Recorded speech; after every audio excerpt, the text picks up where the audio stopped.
এই নারীটি নিজের ধনী স্বামীকে মেরে ফেলার জন্য এক ভয়ঙ্কর পরিকল্পনা করল। সে স্বামীকে প্ররোচনা দিল একটা নদীতে ঝাঁপ দিতে, যেখানে চারদিকে ভয়ঙ্কর কুমির ভরা। স্বামী অনেকক্ষণ পানির নিচে থাকার পরও ওপরে ভেসে উঠল না। ডিয়া মনে করল অবশেষে তার ইচ্ছা পূরণ হতে যাচ্ছে। স্বামী মারা গেলে সে পাবে 1000 কোটি টাকার সম্পত্তি। কিন্তু ঠিক তখনই সেই বুড়ো স্বামী নদী থেকে সাঁতরে ওপরে উঠে এলো। আসলে সে সাঁতার জানত, সে শুধু স্ত্রীর সাথে একটু মজা করছিল। কিন্তু নিষ্ঠুর ডিয়া এত সহজে হাল ছাড়ার মেয়ে নয়। সে আবার স্বামীকে বলল, আমার জন্য একটা ক্লিফ ডাইভিং দেখাও। তার সুন্দরী স্ত্রীর মিষ্টি কথায় ধনী স্বামী আর কিছু ভাবল না। সে সরাসরি উঁচু পাহাড়ের চূড়ায় উঠে গেল। গভীর একটা শ্বাস নিল, তারপর নিচে পানির দিকে এক লাফে ঝাঁপ দিল।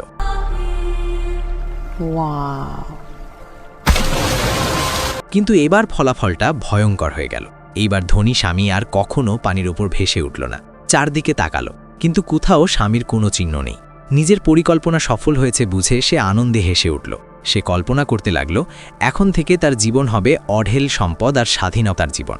কিন্তু ঠিক তখনই তার মাথায় একটা ভয়ঙ্কর কথা এলো। সে হঠাৎ মনে করল সে তো স্পিডবোট চালাতেই জানে না। এদিকে নৌকাটা নদীর স্রোতে ভেসে যাচ্ছে। ভয়ে ডিয়া তাড়াতাড়ি মোবাইল বের করে পুলিশে ফোন দিতে চাইল। কিন্তু এই গভীর জঙ্গলের মধ্যে মোবাইলে একটুও নেটওয়ার্ক নেই। ভয়ে কাঁপতে কাঁপতে সে জোরে জোরে চিৎকার করতে লাগলো। কিন্তু যতই সে চিৎকার করুক, কোথাও থেকে কোনো উত্তর এলো না। চারদিকে শুধু নিস্তব্ধ জঙ্গল। এই একাকিত্ব আর ভয়ের মধ্যে ডিয়া কোনায় বসে হাউমাউ করে কাঁদতে লাগলো। সময় ধীরে ধীরে কেটে যাচ্ছে। 2 ঘন্টা ধরে সে এই নৌকায় আটকে আছে। অবশেষে সে বুঝল এভাবে বসে থাকলে চলবে না। তাই সে নিজেই স্পিডবোট চালানোর চেষ্টা করল। অদ্ভুতভাবে এলোমেলোভাবে বোতাম টিপতে টিপতে সে ভুল করে নৌকার নোঙর তুলে ফেলল। তারপর আরেকটা ভুল করতেই স্পিডবোট হঠাৎ পুরো গতিতে চলতে শুরু করল। কিন্তু সামনে এগোনোর বদলে নৌকাটা একই জায়গায় পাগলের মতো ঘুরতে লাগলো। এই দৃশ্য দেখে ডিয়া ভয়ে প্রায় পাগল হয়ে গেল। উপায় না দেখে সে দাঁড়িয়ে চিৎকার করতে লাগলো। ঠিক তখনই নৌকাটা তীরের পাথরের দিকে ধাক্কা খেতে যাচ্ছিল। ভয়ে ডিয়া দ্রুত ড্রাইভারের সিটে গিয়ে চাবিটা খুলে ফেলল। কিন্তু অতিরিক্ত ভয়ের কারণে তার হাত কেঁপে গেল, আর চাবিটা সরাসরি নদীর পানিতে পড়ে গেল। নৌকাটা যদিও থেমে গেল, কিন্তু মাথা তুলে সামনে তাকাতেই ডিয়া এক ভয়ঙ্কর দৃশ্য দেখল। সামনেই একটা বিশাল জলপ্রপাত। এটা দেখে তার মুখ ফ্যাকাশে হয়ে গেল। সে বুঝতে পারল আর কিছুক্ষণের মধ্যেই নৌকাটা সোজা সেই জলপ্রপাত দিয়ে নিচে পড়ে যাবে। তাই সে দ্রুত ব্যাগপত্র গুছিয়ে নৌকার কেবিনে ঢুকে গেল। কোনায় গুটিসুটি মেরে বসে সে শুধু প্রার্থনা করতে লাগল, হয়তো কোনো অলৌকিক ঘটনা ঘটবে।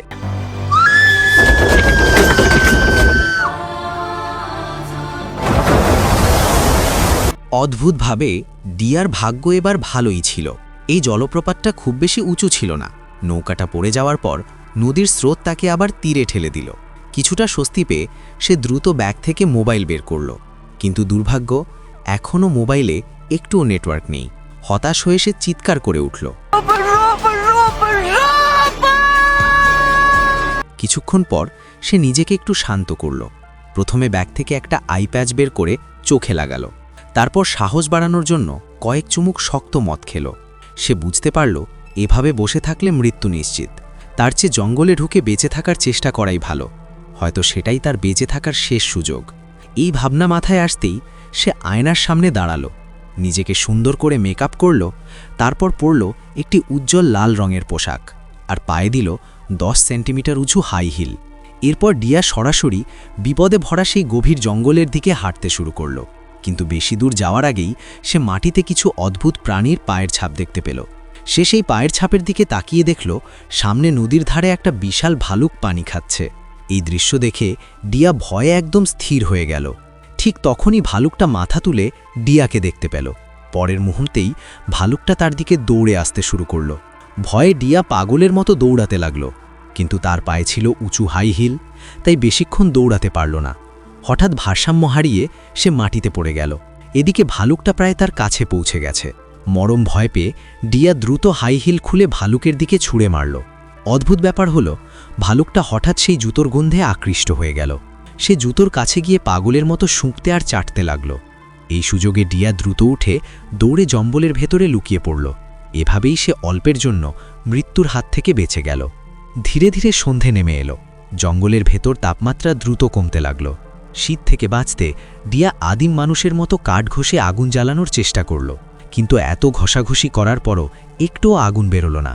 তার হাত প্রায় ফেটে যাওয়ার মতো অবস্থা। শেষমেশ উপায় না পেয়ে সে লাফালাফি করে শরীর গরম রাখার চেষ্টা করছিল। ঠিক তখনই সে সামনে কিছু নড়াচড়া দেখতে পেল।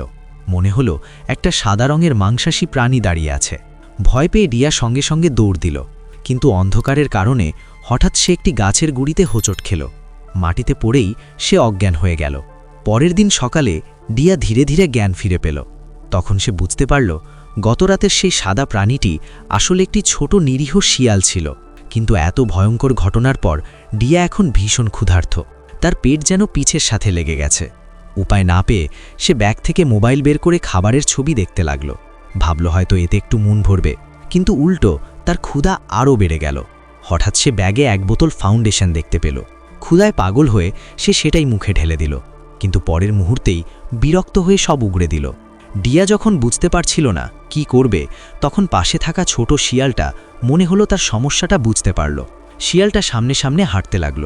ডিয়া তার পেছন পেছন চলতে লাগল। কিছু দূর যাওয়ার পর তারা একটা পানির উৎসের কাছে পৌঁছল। তৃষ্ণায় কাতর ডিয়া দ্রুত পানি তুলে বড় বড় চুমুকে পান করতে লাগল। শুধু তাই নয়, পাশেই অনেক অদ্ভুত ছোট মাশরুম জন্মেছে। দেখতে বেশ সুস্বাদু লাগছিল। ক্ষুধার্ত ডিয়া কিছু না ভেবেই মাশরুমগুলো তুলে নিল। তারপর একটা কাঠ দিয়ে সেগুলো ছোট ছোট করে কাটল আর পারফিউম ছিটিয়ে মশলার মতো ব্যবহার করল।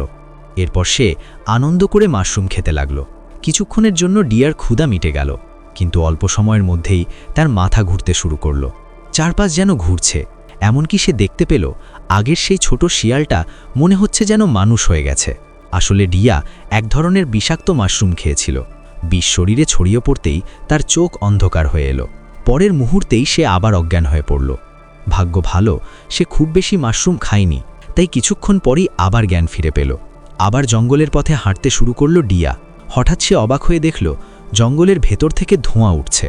সে ভাবল যেখানে ধোঁয়া আছে সেখানে হয়তো মানুষও আছে। এই আশায় সে দ্রুত সেই ধোঁয়ার দিকে দৌড়ে গেল, কিন্তু কাছে গিয়ে সে হতাশ হয়ে গেল। ওটা কোনো মানুষের রান্নার ধোঁয়া নয়, আসলে প্রচণ্ড গরমে একটা বড় গাছ নিজে থেকেই আগুন ধরে গিয়েছিল। ডিয়া যখন একেবারে হতাশ হয়ে পড়েছে, ঠিক তখনই সেই জ্বলতে থাকা বিশাল গাছটা হঠাৎ তার দিকে ভেঙে পড়ল। ভাগ্যক্রমে গাছটা তার শরীরের গুরুত্বপূর্ণ জায়গায় পড়েনি, সে বেঁচে গেল। কিন্তু তার নিচের অংশ গাছের গুড়ির নিচে আটকে গেল। যতই সে চেষ্টা করুক নিজেকে বের করতে পারল না। ঠিক তখনই আগের সেই ছোট শিয়ালটা আবার ফিরে এলো। সে মাটিতে বারবার গর্ত খুঁড়তে লাগল। মনে হলো সে যেন ডিয়াকে বাঁচার উপায় দেখাচ্ছে। ডিয়া সঙ্গে সঙ্গে বুঝে গেল। সে শিয়ালের মতো মাটিতে গর্ত খুঁড়তে শুরু করল। ঘণ্টার পর ঘণ্টা চেষ্টা করার পর অবশেষে সে গাছের নিচ থেকে বের হতে পারল। মুক্ত হয়ে সে শিয়ালটাকে কোলে তুলে নিল, কারণ এই ছোট প্রাণীটাই তার প্রাণ বাঁচিয়েছে। সেখান থেকে যাওয়ার আগে সে একটা জ্বলন্ত কাঠও সঙ্গে নিয়ে নিল। আগুন থাকায় সেই রাতে অন্তত তাকে আর ঠান্ডায় কষ্ট পেতে হলো না। কিন্তু হঠাৎ আকাশে একটা বিকট বজ্রধ্বনি শোনা গেল। ডিয়া কিছু বুঝে ওঠার আগেই মুষলধারে বৃষ্টি শুরু হয়ে গেল। উপায় না দেখে ডিয়া সেই আগুন নিয়ে একটা গুহার ভেতরে আশ্রয় নিল। তার ভাবনা ছিল আজকের রাতটা এখানেই কোনোভাবে কাটিয়ে দেবে। ডিয়া গুহার ভেতরে ঢুকে অবশেষে একটু বিশ্রাম নেওয়ার জন্য চোখ বন্ধ করল। কিন্তু হঠাৎ সে অনুভব করল কেউ যেন তার পা চাটছে। বিস্মিত হয়ে সে উঠে বসে চারদিকে তাকালো, আর তখনই সে ভয়ঙ্কর সত্যটা বুঝতে পারল। সে আসলে ঢুকে পড়েছে একটা ইঁদুরের গর্তে। চারদিকে অসংখ্য ইঁদুর ঘুরে বেড়াচ্ছে। এই দৃশ্য দেখে ডিয়া ভয়ে চিৎকার করে উঠল। সে দ্রুত গুহা থেকে বের হওয়ার জন্য দৌড় দিল, কিন্তু অতিরিক্ত ভয়ে তার পা হঠাৎ পিছলে গেল, আর সে সরাসরি ইঁদুরগুলোর মাঝখানে পড়ে গেল। মাটিতে অসংখ্য ইঁদুর নড়াচড়া করছে দেখে ডিয়া ভয়ে প্রায় পাগল হয়ে গেল। সে গড়াগড়ি খেতে খেতে কোনো মতে গুহা থেকে বেরিয়ে এলো। বাইরে তখন প্রবল বৃষ্টি। বৃষ্টির মধ্যে দাঁড়িয়ে সে আকাশের দিকে তাকিয়ে চিৎকার করতে লাগল। ডিয়া কখনো ভাবেনি শুধু স্বামীকে মেরে ফেলার কারণে এমন ভয়ঙ্কর শাস্তি তাকে পেতে হবে। পরের দিন সকালে গভীর ঘুমের মধ্যে থাকা ডিয়া হঠাৎ একটা স্পিডবোটের শব্দে জেগে উঠল। সে উঠে তাকাতেই দেখল নদীর মাঝখান দিয়ে একটা স্পিডবোট চলে যাচ্ছে। উত্তেজিত হয়ে সে সঙ্গে সঙ্গে চিৎকার করে উঠল, কিন্তু দূরত্ব এত বেশি ছিল যে স্পিডবোটের লোকেরা কিছুই শুনতে পেল না। ডিয়া দেখল তার একমাত্র আশা ধীরে ধীরে দূরে চলে যাচ্ছে। হতাশ হয়ে সে তাড়াতাড়ি নিজের পোশাক খুলে হাত নেড়ে নেড়ে ইশারা করতে লাগল। অদ্ভুতভাবে এই পদ্ধতি সত্যিই কাজ করল। স্পিডবোটের কয়েকজন শিকারী অবশেষে তাকে দেখতে পেল। সৌভাগ্যক্রমে তারা প্রথমে বেশ ভালো মানুষই মনে হলো। ডিয়ার পুরো ঘটনা শুনে তারা তাকে উদ্ধার করার প্রতিশ্রুতি দিল, এমনকি তাকে খাওয়ার জন্য কিছু ক্যানজাত খাবারও দিল। কিন্তু যখন তারা শুনল ডিয়া স্বামীর সাথে এখানে ঘুরতে এসেছিল আর তার স্বামী সাঁতার না জানার কারণে নদীতে ডুবে মারা গেছে, তখন সেই কয়েকজন পুরুষের মনের মধ্যে খারাপ চিন্তা জেগে উঠল। হঠাৎ তারা ডিয়াকে জোর করে জঙ্গলের ভেতরে টেনে নিয়ে গেল। তাদের উদ্দেশ্য ছিল তার উপর জোর জবরদস্তি করা। এই মুহূর্তে ডিয়া বুঝতে পারল সে যেন নিজেই ডাকাতদের নৌকায় উঠে পড়েছে। ভয়ে সে বারবার তাদের কাছে ক্ষমা চাইতে লাগল, কিন্তু তাতে কোনো লাভ হলো না। ঠিক তখনই একজন দুষ্কৃতকারী ছুরি বের করে ডিয়াকে হুমকি দিল, চুপচাপ থাকো, নইলে তোমাকে মেরে ফেলব। কিন্তু ঠিক পরের মুহূর্তেই অদ্ভুত একটা ঘটনা ঘটল। সেই দুষ্কৃতকারী হঠাৎ রক্ত বমি করে মাটিতে পড়ে গেল, কারণ একজন সাহসী মহিলা ঠিক সময়ে এসে তাকে আক্রমণ করেছিল। এই মহিলা আসলে এই জঙ্গলের একজন বনরক্ষী। ডিয়ার বিপদের কথা জানতে পেরে তিনি দ্রুত ডিয়াকে নিয়ে স্পিডবোটে করে পালিয়ে যেতে শুরু করলেন। কিন্তু এই দৃশ্য অন্য দুষ্কৃতকারীরা দেখে ফেলে। তারা সঙ্গে সঙ্গে নিজেদের স্পিডবোট নিয়ে তাদের পিছু ধাওয়া করে। শুরু হয় ভয়ঙ্কর ধাওয়া পাল্টা ধাওয়া। রাগে ফুঁসতে থাকা দুষ্কৃতকারীরা গুলিও চালাতে লাগে। ভাগ্য ভালো, দূরত্ব বেশি হওয়ায় গুলিগুলো তাদের গায়ে লাগল না। সংকটময় মুহূর্তে বনরক্ষী সেই মহিলা তার অসাধারণ নৌকা চালনার দক্ষতা দিয়ে একটা পাথরের আড়াল ব্যবহার করে কিছু সময়ের জন্য দুষ্কৃতকারীদের ফাঁকি দিলেন। কিন্তু দুষ্কৃতকারীরা এত সহজে ছাড়ার লোক নয়। তাদের একজন সঙ্গী মারা গেছে, তারা প্রতিশোধ নিতে চাইছে। পালানোর জন্য বনরক্ষী দ্রুত নৌকাটা তীরে নিয়ে এলেন। নৌকাটা তখন গুলিতে ক্ষতিগ্রস্ত হয়ে ধোঁয়া ছাড়ছিল। তিনি ডিয়াকে বললেন, দ্রুত দৌড়াও। কিন্তু ডিয়া তখনও নৌকার ভেতরে বসে হতভম্ব হয়ে আছে।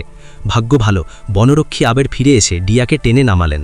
ঠিক তার কিছুক্ষণ পরেই ধোঁয়া ওঠা সেই স্পিডবোট ভয়ঙ্করভাবে বিস্ফোরিত হলো। এরপর তারা দুজন জঙ্গলের ভেতর দিয়ে পালাতে শুরু করল। কিন্তু কয়েকদিন ধরে ভালো করে না খাওয়ায় ডিয়া এতটাই দুর্বল হয়ে পড়েছিল যে বনরক্ষীর সাথে তাল মিলিয়ে চলতে পারছিল না। বরং সে উল্টো বনরক্ষীকেই দোষ দিতে শুরু করল। সে বলল, আমি তো মরতাম না, কিন্তু আপনি তাদের সঙ্গীকে মেরে ফেলেছেন। এখন যদি তারা আমাদের ধরে ফেলে, আমিও মারা যাব। ডিয়ার এই কথা শুনে বনরক্ষী প্রচণ্ড রেগে গেলেন। তিনি ভাবতেই পারেননি নিজের জীবন ঝুঁকিতে রেখে যাকে বাঁচালেন সে এত অকৃতজ্ঞ হবে। রাগে তিনি আর নিজেকে সামলাতে পারলেন না। তিনি ডিয়াকে ধরে কয়েকটা ঘুষি আর লাথি মারলেন।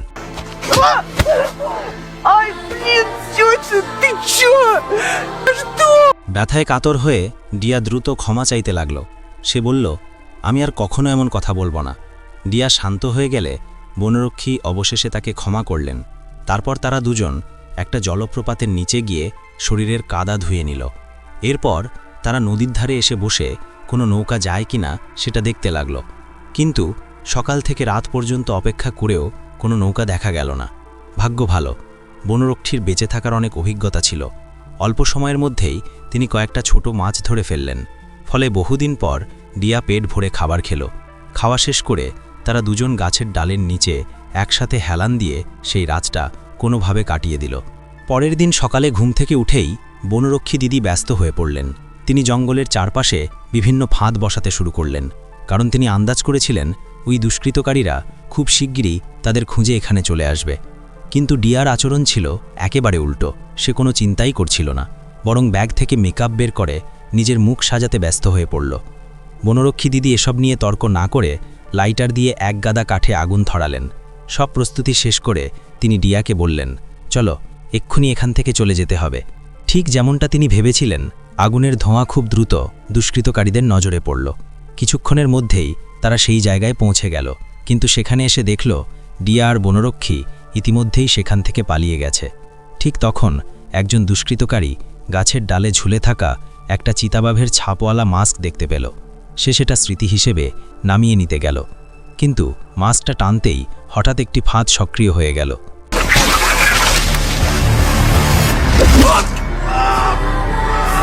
এই ঘটনা দেখে তার সঙ্গীরাও দ্রুত সেখানে ছুটে এলো। তখনই তারা বুঝতে পারল তারা আসলে প্রতিপক্ষের চতুর পরিকল্পনার ফাঁদে পড়েছে। অন্যদিকে ডিয়া আর বনরক্ষী ইতিমধ্যেই নদীর তীরে পৌঁছে গেছে।